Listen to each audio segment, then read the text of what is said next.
Paris, officials say 7 people have been arrested in a raid on an apartment building where suspects in last week's Paris attacks were holed up. A senior police official and the Paris prosecutor's office say that the 7 were arrested Wednesday in the building in the Paris suburb of Saint-Denis.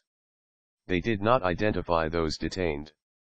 A loud bang rang out in the streets adjacent to the building around the time of the latest arrests. The operation is now over, according to French police. Suicide bomber killed near Paris. 2 suspected terrorists holed up in an apartment north of Paris died during a police siege on Wednesday, including a woman who detonated an explosives vest, according to police sources. Police said 1 man was also killed and 5 people arrested in the standoff, which began before dawn and continued more than 5 hours later.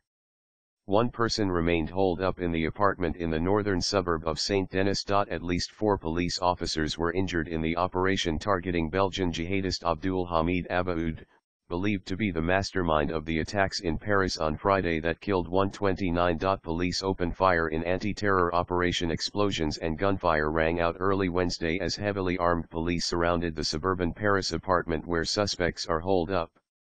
A police official said officers exchanged gunfire with the people inside.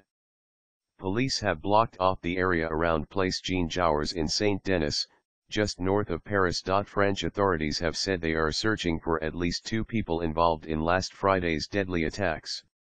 Ambulances can be seen and sirens heard in French television footage from the scene. 9th attacker involved in Paris attacks. There was a 9th man involved in Friday's deadly attacks in Paris, the media reported, citing investigators. The investigators believe there were 9 terrorists involved in the attacks, the report said. The investigation conducted by the Anti-Terrorism Sub-Directorate /SDAT/ the Criminal Brigade of Paris and the General Directorate for Internal Security is going on. Xinhua reported a 3rd man was on board the vehicle which was used to conduct bloodshed on café terraces in the 10th and 11th district of Paris. A police source said investigators are now certain after viewing CCTV tapes. The vehicle was found on Sunday night, abandoned with 3 Kalashnikovs on board, the report said. The investigators also made progress in tracing the Syrian passport found next to the Stade de France attacker with the name Ahmed al-Mohammed, who was killed several months ago as a former soldier of Syrian President Bashar al-Assad, the report said. The fingerprints of the suicide bomber matched those collected during a check in Greece in October 2015. Hunt on for second terrorist. French police hunted on Tuesday for a second terrorist believed to have escaped after the bomb and gun massacres in Paris, while a U.S. official revealed that the suspected mastermind was part of a day cell that American intelligence agencies had been tracking for months. Meanwhile, France and Russia unleashed a new wave of airstrikes against Daesh targets in Syria, while fears of further terror attacks deepened in Paris and beyond. The Eiffel Tower closed to the public just a day after it had reopened, and a soccer match between Germany and the Netherlands was cancelled due to a bomb threat just 90 minutes before kickoff. Daesh militants have claimed responsibility for the Friday the 13th attacks that targeted France's national soccer stadium, a packed concert hall and popular restaurants and cafes in one of Paris' trendiest neighborhoods, killing 129 people and wounding more than 350. French authorities had previously said that at least 8 people were directly involved in the bloodshed Friday, 7 who died in the attacks and 1 who got away and slipped across the border to Belgium.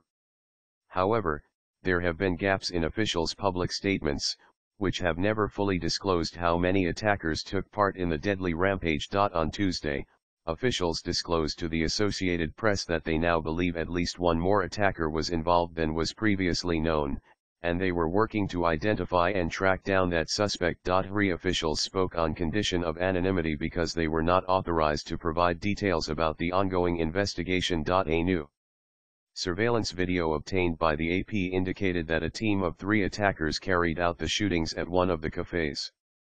The video was among evidence authorities used in concluding that at least 1 other attacker was at large, the French officials indicated. The brief clip shot from a distance shows 2 black-clad gunmen with automatic weapons calmly firing on the bar, then returning toward a waiting car, whose driver was maneuvering behind them. Authorities believe that car is the same black Spanish-made seat vehicle that was found abandoned Saturday with 3 Kalashnikovs inside. In the footage, as the gunmen fire their rifles, patrons can be seen falling down on the pavement as others dashed or crawled away. The encounter lasted only seconds. Previously officials had not specified how many people were involved in the attack on the sidewalk bar on La Fontaine Oroi Street, as well as the other night spots. In all, 6 attackers died after detonating suicide belts and 1 was killed by police gunfire. A manhunt has been mounted for an 8th suspect, Salah Abdeslam, whom French police accidentally permitted to cross into Belgium on Saturday. One of his brothers, Brahim, was among the attackers who blew themselves up in Paris. Another brother, Mohamed Abdeslam, was arrested after the attacks but released. In an interview Tuesday with French TV station BFM, he urged his brother to turn himself in. 2 men arrested in Belgium, meanwhile, admitted driving to France to pick up Salah Abdeslam early Saturday, but denied any involvement in the attacks, their lawyers said. Mohamed Amri, 27, and Hamza Atu, 21, are being held on charges of terrorist murder and conspiracy. Belgian media reported the 2 were being investigated as potential suppliers of the suicide bombs used in the attacks, since ammonium nitrate, a fertilizer that can be used to make explosives, was discovered in a search of their residence. More details emerged about the brothers' activities leading to the attack. Salah and Brahim Abdeslam booked a hotel in the southeastern Paris suburb of Alfortville and rented a house in the northeastern suburb of Bobigny several days before, a French judicial official told AP, speaking on condition of anonymity because she was not authorized to speak about the ongoing investigation. Austria's Interior Ministry also disclosed that Salah Abdeslam had entered Austria about 2 months ago with 2 unidentified companions. Officials have identified 27-year-old Abdul Hamid Abaoud, a Belgian of Moroccan descent, as the mastermind of the attacks. He is believed to be in Daesh-held territory in Syria. A U.S. official briefed on intelligence matters said Abaoud was a key figure in a Daesh external operations cell that U.S. intelligence agencies have been tracking for many months. Analysts have been debating to what extent the Daesh group was devoting resources to external terrorist attacks, versus seeking to hold onto the territory it has seized in Iraq and Syria.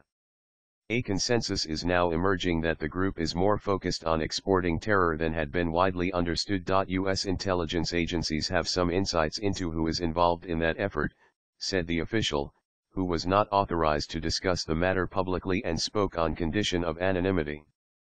But their understanding is hampered by the many challenges of gathering intelligence in Syria, where the CIA does not have a regular presence on the ground. The chairman of the Senate Intelligence Committee said Tuesday that it was likely that militants plotting the attacks in Syria, Belgium, and France used encryption to hide their communications from authorities. Senator Richard Burr, R. North Carolina, said there was no direct evidence of encryption, but that authorities had concluded it was used because they have uncovered no evidence of conversations among the plotters. The statement acknowledges the challenges intelligence agencies face in monitoring records of international phone traffic. Speaking to reporters after a classified intelligence briefing, Burr also said there is a strong likelihood the Paris attacks were directed, rather than just inspired, by the Daesh group in Syria. The comments were the strongest public attribution yet by American officials. CIA Director John Brennan said on Monday the attack bore the hallmarks of terrorism carried out by the Daesh group. Tensions remained high in much of Europe in the wake of the attacks. In Paris, the Eiffel Tower shut down again after opening for just a day Monday, and heavily armed troops patrolled the courtyard of the Louvre Museum. In the German city of Hanover, an exhibition soccer game between Germany and the Netherlands was cancelled at the last minute and the stadium evacuated by police because of a bomb threat. Top government officials, including Chancellor Angela Merkel, had been scheduled to attend the game as a sign of defiance.